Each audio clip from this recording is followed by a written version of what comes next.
All right. Good morning. Good morning. Day after the Super Bowl, in honor of the best team in NFL history, I'm wearing my Chicago Bears sweatshirt. But I don't know if you enjoyed it. I don't know if you. It was a great game. It was a great game. Some controversy at the end, but hey, in the end, Andy Reid, former BYU coach, won the game, and Steve Young got to congratulate him, who was coached by him at BYU. So that's kind of cool. Local, at least local. Some people don't care because you like the University of Utah, whatever. Okay, I'm making friends and losing friends by the second. So let's jump into selling Cutco.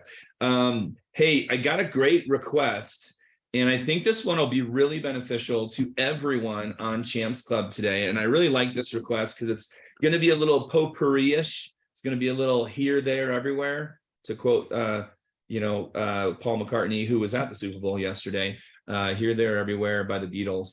But I guess we could title this.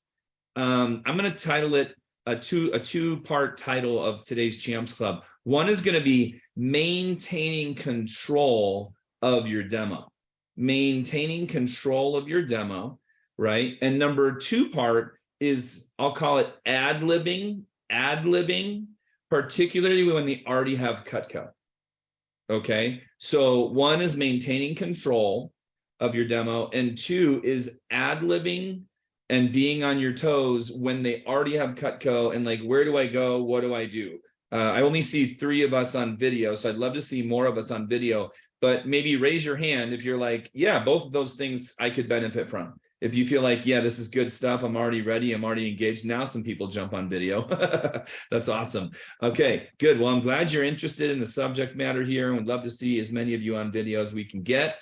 And so good morning and welcome to the post Super Bowl 2023. Okay, so I'm going to start off right off the bat with maintaining control of your demo. This is particularly good when customers are like, I only have so much time. I got to get going. I've got an appointment. How about you having another appointment, right? So there's a lot of ways, I could go with this subject matter. First of all, Parkinson's law of time. Parkinson's law of time management is that your workload will always expand to the amount of time you allot for it. So when you were given 3 weeks for a free trip to China, Japan, Europe, whatever, if you were given 3 weeks to pack and 3 weeks before you had to go to Italy or something like that for free, you would take 3 weeks to pack, 3 weeks to prepare, 3 weeks to do anything. If you were given 3 hours, Enrique, and you're going to Europe for free, you would find a way to do everything you needed to do to go to Europe in 3 hours. And I would dare say that if you were given 30 minutes to pack and get to the airport, and you had 30 minutes to pack for a free trip to Europe, you would get your butt packed and you would get on a plane in 30 minutes. In other words, your workload will always expand, literally expand to the time you allot for it. A term paper, you're given an entire semester, or you're given 3 months to do it, or 2 months, or 1 month, you take a month. If you were given 6 hours to write a term paper, the funny thing is most people write their term paper in 6 hours or less, okay? And that's because they take too much time and they expand the workload to the amount of time they're given, and they take as long as they have to get things done. Welcome to the life of having a 10-year-old who I tell you have this many minutes to do your thing, and he does it in the very last 3 minutes before we are going somewhere or doing anything, and it drives me nuts, right? So the point is this: if you know you have more demos in a day, what you start to do is shorten your demo. And I want you to raise your hand if you've ever been like, man, my demos are too long, my demos are too long, my demos are too long. That's because you probably have 3 hours or 3 days between appointments.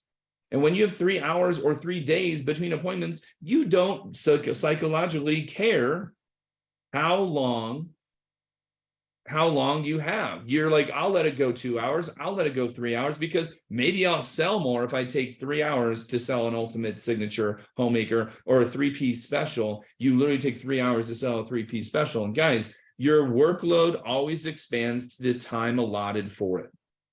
And that's the quote. That's the Parkinson's law of time management, right? Is that your workload always expands to the time allotted. So don't allot 3 hours. Don't allot 2 hours. an hour and 15 minutes because you want to get referrals. So my first tip on managing the time management of your demo and not taking too long is you have to be committed to the time you want to do and to use for your demo. Okay. I guess the secondary tip to that is to have more than one demo per day, have more than one demo per afternoon, have more. And some days you can only do one demo. So don't get me wrong. Some days you can do 10, you do 2, but you take 6 hours to do 2 demos. No bueno. You're not going to sell more by having a 3-hour demo. Okay. So that's one tip. I'm going to cross that tip off because it was like my tip number 4. Okay. Is to have more demos. Okay. Number 1 tip now is how do you keep it going? And the answer is you need to, like John Pinniger, my first summer running a branch office, he was my number 1 rep that summer and number 1 rep this following summer when I was a district manager.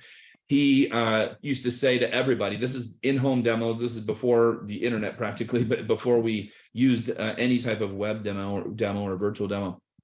He used to always say, talk loud and talk fast.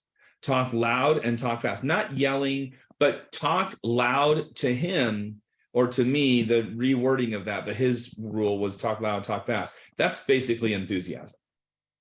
You need to have enthusiasm, not like you need to have enthusiasm for Cutco. I mean, you need to speak enthusiastically about Cutco. Remember, 93% of what you communicate is not your words. 7% is your words. 55% is body language. So if you're on FaceTime or on Zoom or in person, 3 of the 4 demo options that exist, you should have great body language. You should have open eyes, big smiles, fun, not nervous, not, where am I? I don't know what I'm doing, like that. Even if you don't know what you're doing, there's a old saying of fake it till you make it, right? Just be enthusiastic. Okay. And so your body language is 55%. Your tone of voice is 33. That is the numbers. 38%. 38% of what you're communicating is your tone of voice. So talking louder and talking faster brings more enthusiasm into the demo, right? You believe the words you're saying when you have a lot of enthusiasm, when you're talking louder and you're talking faster and you have more energy. You can hear my tone of voice. It's 9:11 in the morning. I've been up for 4 hours. I'm not tired. I'm not, sad to be up this early. I'm fired up to be this, I've had my workout, I've done my reading, I've done my journaling. It's been a great day. I've gotten my kids to school and lots of stuff has been going on. I've been talking to a lot of you on PDI. And so there's a lot of reasons to be excited. And in your demo, if you have 2, if you have 4, if you have 7 demos in a day, in a week, even for some of you, 7 demos in a week is a stretch. But if you have 7 demos in a week, now you're enthusiastic, not just because you have 1 demo today, you're enthusiastic because you have 7 demos a day in a week, and you're excited about your goal for the week. And today is one of the demos you have. So that's part of my second part of tip number 4 that I gave first, which is I don't have all day. Let me have you write that down. I don't have all day, right? When you don't have all day, back to kind of what I was saying earlier, when you have another demo, right? When you have a lot of stuff going on, 7% words, 38% of tone, and 55% is your body language, right? Your physiology. What does your body look like? And even you can hear a smile over the phone. You can hear energy over the phone, and you can hear body language of excitement and moving your arms and things like that. You can hear that. If I shut off my video right now, you could tell by my tone of voice that I'm moving my body. You can hear it. Right? So even though if you can't see it on a phone call, you can hear some of that, but not all of it. Okay. So I don't have all day is kind of the idea is like your atmosphere, your tone, right? You got to talk loud, talk fast, have enthusiasm. Now, number 3 tip to maintaining control of your demo is rapport throughout. Don't forget rapport at the beginning, but all sales calls have rapport at the beginning, right? So how are you? How are your kids? Oh, what a sweet dog you have. Whether you're on video or this is missionary tips for you, Enrique. You don't just build rapport at the beginning of a lesson. You don't just build rapport at the beginning of a door approach. You build rapport as you go through your demo, as you go through the communication process and doing your presentation. What you're doing is a lot of people in Cutco call it cooking rapport. So what type of cooking do you do? Do you entertain? Do you barbecue? Do you smoke meats? Do you bake? Do you garden? What kind of vegetables do you have in your garden? What kind of fruit do you have in your garden? Is your zucchini growing off the, off the vine? Do you have too much zucchini? I used to come home with bags of free vegetables, literally daily, because I would have 2 to 5 demos a day when I was working really hard in the summer, which is when you get the vegetables and vegetable gardens. And I used to literally almost every day come home with zucchini and tomatoes from somebody's garden that were way overgrowing. And so this is in-home demos, obviously, but my point is, the more rapport you get, the more free food you get, the more free stuff you get, the more people want to feed you. That's not why we do it, but we do it because you're building rapport on what type of cooking they're doing and what type of, how many kids and how many meals do they make? Do they make 2 lunches a day, their own lunch plus their kids' lunch? I know my parents always made 2 lunches a day. My wife and I personally, we make 1 to 2 lunches every day as long as the kids are home and we're home, right? So we're going to have any kind of an adult, we're going to have our lunch, but then we're making kids' lunch as well. It's not always, but a lot of the time that's what it is, especially when they're in school. That's what happens, right? And so, what type of cooking do they do? Because if they have 2 lunches a day, they make breakfast. And if they bake, they're making dessert separate, and they might make breakfast in the morning. That's 2 to 5 times a day they're cooking. And you find out what type of cooking they're doing. That gives me a rapport throughout the demo. Right. And we know what's also cool when you're getting information about them. One, you know what to sell them, you know what to add to the order, you know what to, especially when they already have Cutco, you know what you need to add to their order. Right. So this is also getting into how to work with Cutco customers, but really how to work with all customers. You're getting Cutco rapport and cooking rapport. So you know how they cook. And right, you're not just like reading through the manual blindly and like a robot. You're randomly stopping the demo, sometimes because they stop it, sometimes because you stop it, and you get more information throughout the demo. Okay, so cooking rapport and just rapport in general. I want to know, I love this. Here's a tip on getting referrals. Right, when someone has little kids and the kids are over and the kids have kids friends over, right, and you find out Tommy has Timmy over and Timmy's playing baseball with Tommy, and you find out, then when you ask for referrals, you remember Tommy had Timmy over, Timmy's got parents, right? So you can ask for Timmy's mom's numbers. If little Jenny has Susie over, you know that Susie is one of her friends and Susie probably lives nearby, and you could easily get her mom as a referral. So using clues, cues, for example, that they're the scoutmaster of their scout troop, right? And then who are all the scouts and whose moms could they refer you to? How about they're in church and they have a certain church calling, they're in Young Women's, they're in Relief Society, they're in the youth pastor, they're a youth pastor, and you can find out who in their congregation, their parent, are people they could refer you to, depending on their religion, their extracurricular activities, if their son or daughter's in band, in DECA or student body organization or student government. You can get all the referrals from the parents that are on that board or on that club or that team. Okay, so that's another way when you're building rapport. See, the more they like you, Rebecca, the more they like you, Enrique, the less of a robot you are. They don't look at the clock anymore. So the way to control the time in your demo is to not make them feel like they want to get the demo over with. And they never want to get the demo over with when they like you and they like Cutco. Right? They need to like you and they need to like Cutco. By the way, that's the exact way you get referrals, and it's the exact way you close sales. When they like you and they like Cutco, they're going to buy more. When they like you and they like Cutco, they don't care about the clock anymore. They say that on the phone because they don't want to endure some robotic sales presentation. But when they like you and they like Cutco, they're not looking at the clock anymore. So I'm actually telling you to not worry about you only have 42 minutes, you only have this much time, they only have till 3 o'clock. You get rid of that issue most of the time when you've made them like you and they like Cutco. And the same thing, I already said it, but they give you more referrals when they like you and they like Cutco. Can you hear the tone of voice I'm giving? That's, again, the enthusiasm you want to have is excitement. Doesn't mean you need to change who you are. If you're totally not over the top, not super enthusiastic, you just need to be the most enthusiastic you. Patrick has a different tone and feel in his demo than I have in mine. Okay, and Patrick sold 80 grand. Okay, so yeah, I guarantee he knows what he's doing. Okay, so next thing, this is a side note, but take notes. Take notes on how they cook. Take notes on who their kids' friends are, Tommy and Timmy, Jenny and Susie. Take notes that they have 7 siblings, like they're the third child of an 8-child family and they have 8 brothers and sisters that are HM3s, if you know they have a big extended family, you should be able to get their parents and their 7 brothers and sisters as referrals at the end of that demo. I'm hunting for who they're going to refer me to. When the phone rings and they have to answer a phone call, right? I know that that is a human being on the other end of that phone call. I'm going to ask for that person as a referral. Side note, but it is something. All right, maintaining control. Now, for lack of time, I'm going to go ahead and say this. I'm going to jump into how to do the demo with people that already own Cutco, right? But remember, sometimes it's a matter of you being quick on the draw. So I'm going to go ahead and I said it earlier, but I'm going to go ahead and say it again because it kind of transitions us from you staying in control of your demo.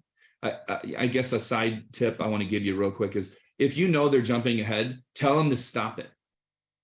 Did you just jump ahead of me in the slides? Aunt Betty, you need to stop it right now.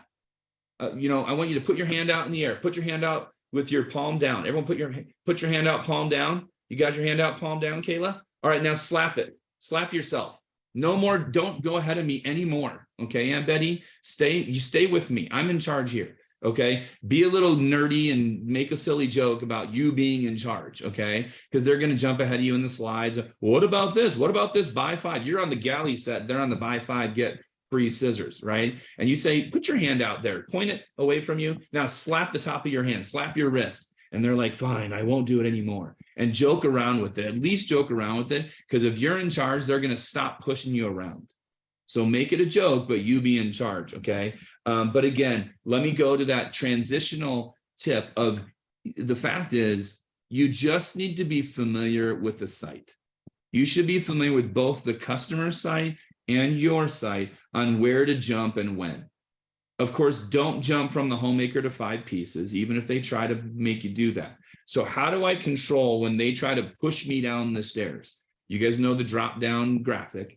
Right? You guys know it's homemaker, galley, starter, or ultimate signature homemaker, galleys and starters, and then the 5-piece customized, right? That's the general rule. But if they try to push you from the homemaker to 5 knives, you cannot do that. Not even a ninja.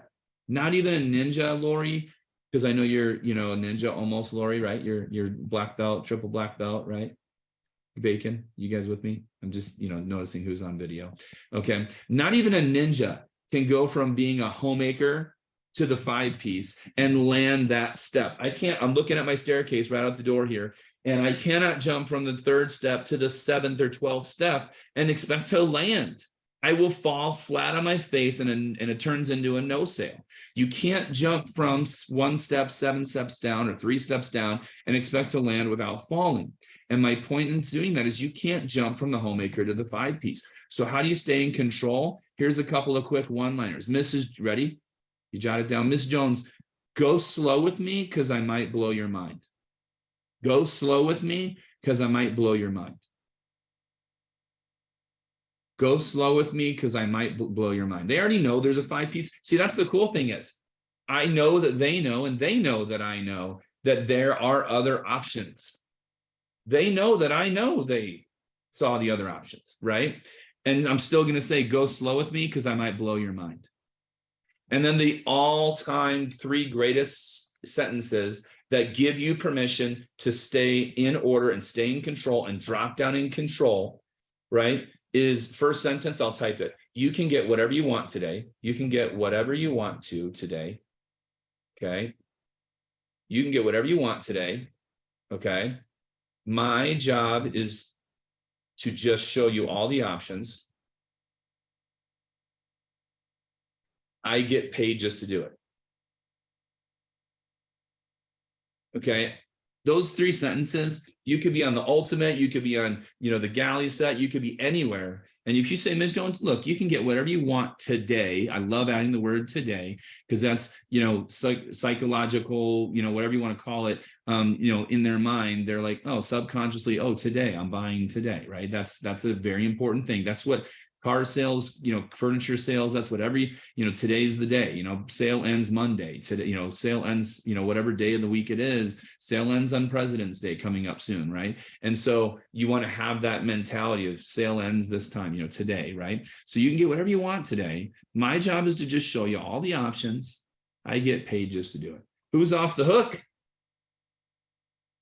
Both.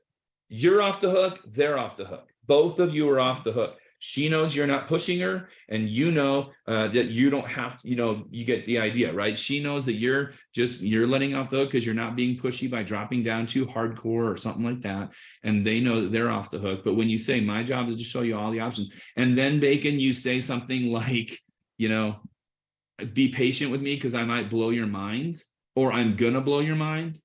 And now they're like, all right, here we go. I'll listen. You blow my mind. I dare you to blow my mind, Rebecca. And then you blow their mind with the special, right? They're actually expecting you to blow their mind, and they're interested.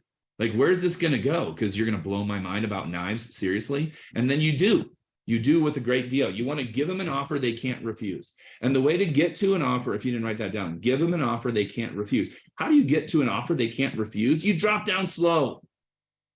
It's actually about dropping down slow. That includes dropping down slow on a like list. So let me just back up for a hair here and say, when you're seeing people that you already know have Cutco, or they already have Cutco, you can't just drop to the 3 knives. Customers always, and you can nod your head, give me thumbs up, whatever you want to do. When the customer goes, I just want these 3 knives. I want this, this, and this. I just want this, this, and this. I just want this, this, and this. Who's gotten that before? Who's had that happen? Everybody has, right? I just want this, this, and this. They're always going to go to, I just want this and this and this. And you know what? That should give you a crap ton of confidence. A crap ton of confidence. Why? Because that means they want to buy stuff. You should be so fired up when they say that. Can I get them in red? Do I have to do 5 payments? Can I do this? Can I do that? Those are all buying questions. Write down buying questions. Buying questions, okay? Buying questions give you confidence. Give you confidence. So I'm going to tell you, the tip is to take that confidence, okay? Take that confidence and continue dropping down slowly. Don't just go to those 3 knives, because then that price on those 3 or 4 knives seems overwhelming, because you went from $1,000 or $2,000 like list to a couple $100, $400 for 3 or 4 or 5 good pieces of color that they'll use for the rest of their rest of their lives. And, but they're still like, oh, that's a lot of money for just that many knives. But when you go from 2,000 to 1,500 to 950 to 750 to 500, now 500 is like, yeah, no brainer. This deal does blow my mind. That's exactly what I want. And it's all the knives that I'm going to use, at least on the basic, everyday thing, 2 to 5 times a day, 7 days a week, 31 days a month, 365 days a year for 20, 40, 50 years. Heck yeah, I want to buy those $500 worth of knives. They're more interested in buying what they really want to buy when you dropped down slow. Like list, medium like list, a little bit smaller like list, boom, the like list that they really, really want. And a lot of times it's a lot more than that, because you went slow, because you blew their mind. But you get to the point where you blow their mind, because you give them a deal they can't refuse on the stuff that they really, really want by going slowly, or the most slow you can. I'll give all the adjectives I can possibly give on how to get to the deal that they finally go ahead and get. Okay, so you be in control. And again, I said you have to be a little quick on the draw. And I just want to, throw this out there. I'll remind you what my general idea is. My general idea is, again, showing Cutco owners. When they have like a couple knives, you want to still do the full presentation, because that builds all the values. Right? It builds all the value, right? It builds all the value. It's great practice. They forget about the guarantee, the video. 72 years of Cutco, 71 years of Cutco, we did not use that 11-minute video.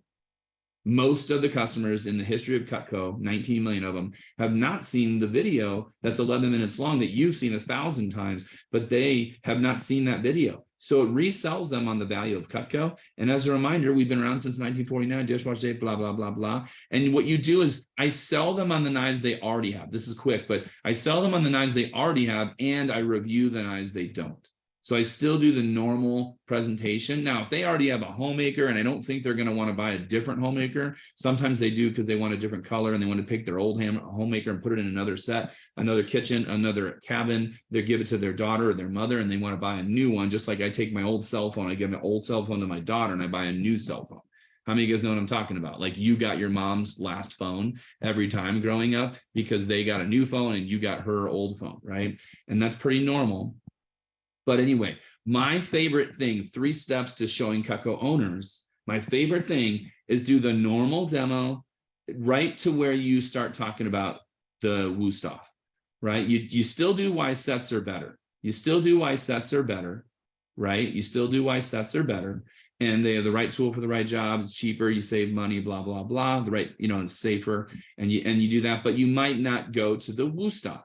But then what do? You want to go to gifts and accessories, which is really going to Cutco Owners. So I'm going to go to Cutco Owners and you say, what you do is you make a white wish list of everything they like, but I show the gifts and accessories first. And I also want to know everything they own. So whether I'm in person or whether I'm on the, Zoom or whatever, I want to know what else they have. And I'll show the gifts and accessories.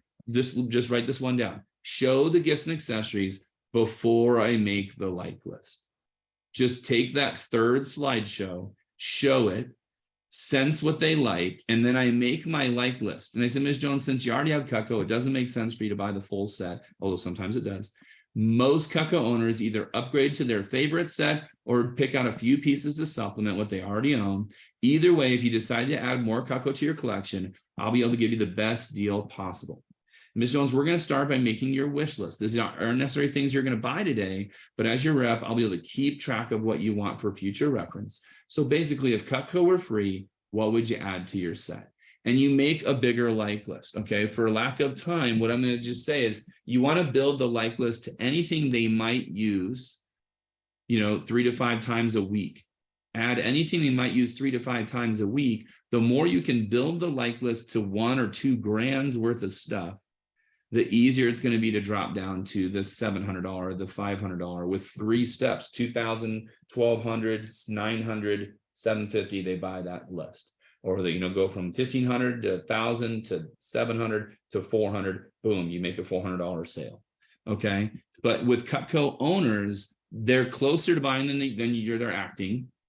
Right? So your job is to build a like list big so that it's easy and you have room to drop down. If you want to write that down, room to drop down. That's why you can't just let them pick their 4 favorite pieces. The way to do it is you say, if I were to give it to you for free, if Cutco was free, what would be the things you'd take? What would be the things you'd use? This is a list that I'll keep on record. This is a list of things that you like, not necessarily things you're going to buy today, just things that you like. So if Cutco were free, what would be the things you'd take? And then they're like, oh, I'd take this. You build a big old like list so you can drop down to probably the things you already know that they want. You can drop down to the things that you know that they really, really want today by taking it slow and going, because you blow their mind when you go from here to here. That doesn't quite cut it. Go here to here, and this payment plan not quite good enough. And then bam, the third step they take, and they're like, give me that for $500-700, right? So I'll give it 60 seconds. Who's got one question? Who's got one question or even point, Patrick, if you want to add something? Anybody with one question? I can't, you can unmute, just unmute. Anybody? I don't know. Phil, I got a question. Yep. Can you send those tips that you gave in a list? Just want to make sure I've got them all. I can probably send the recording, would be easier. However, I can copy the chat and throw it out there to you. Okay. If you could send the recording to me, that would be awesome. I'll work on it. All right. Good question. Anybody else? I know you were driving or something, so I get why you're asking. Okay, good. All righty. Anybody else? Yeah, Bacon, go for it. I can't hear you, but yeah, go for it, sir. Okay. The biggest challenge that I've run into is I make appointments with people and they don't keep it. They don't show up. Right. I call, they're not there. I've rescheduled. Yeah, my simple tip, Bacon, for time's sake, honestly, is to talk loud and fast on the phone, and where you tell them, I have this many demos to do by Thursday. See, when you have a goal and a deadline, see, if you don't have any time, if you don't have any demos and you're like, I can do it anytime you want. I can do it anytime you want. Whenever you're good, I'm good. They know you have nothing else going on, so they're going to ditch you. because they're like, oh, it's just Bacon. I'll reschedule with him anytime because he said he has all day, every day. He has nothing else going on. So they don't feel guilty about rescheduling. When I say I have 4 demos I have to get by tomorrow, 7 demos by Wednesday, they don't ditch me. Okay, number one, my loud, my fast, my talking loud and talking fast, my enthusiasm, I've got to get 6 demos by Thursday. I get ditched less because I have too many things going on.